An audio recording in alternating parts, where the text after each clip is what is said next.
Bonjour, c'est Isabelle Barbier, orthophoniste. Aujourd'hui, j'aimerais vous parler des stimulations pour votre bébé. Comment allez-vous faire pour lui apporter ces stimulations?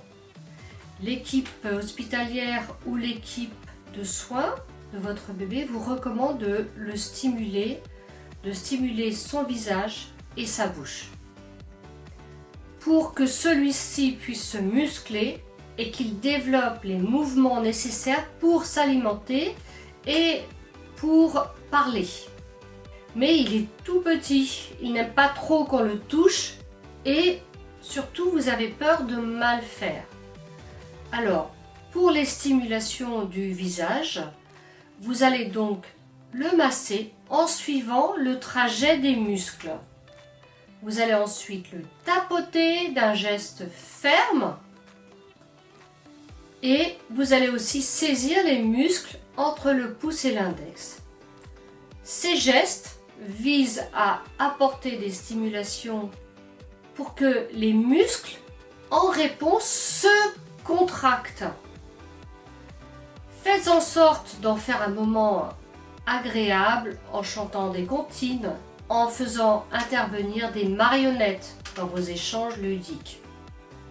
Pour stimuler la bouche, voici des outils qui sont à recommander et voici la façon de les utiliser.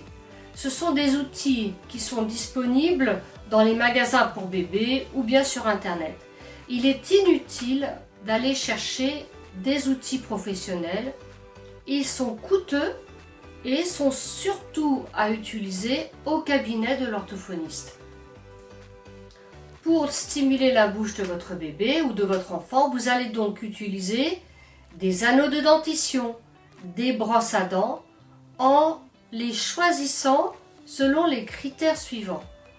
Il faut qu'ils soient relativement souples, qu'ils soient assez légers pour que le bébé puisse les porter à la bouche lui-même. Il faut que vous assuriez la sécurité de votre enfant pour pas qu'il ne mette la brosse à dents trop loin dans sa gorge et il faut varier les formes le plus possible. Voici donc un exemple d'outil qui a été développé pour stimuler les bébés. Il s'appelle le Kitor. Alors comment les utiliser, ces anneaux de dentition, ces petites brosses à dents? Vous allez tout simplement proposer à votre bébé de les mettre en bouche de lui-même plusieurs fois par jour. Donc laissez-les à disposition sur la table allongée, dans la poussette, dans le siège auto, sur le tapis de jeu. S'il est trop petit pour les mettre de lui-même à la bouche, accompagnez-le. Quand il sera plus grand, il vous suffit tout simplement de les lui laisser à disposition sous la main.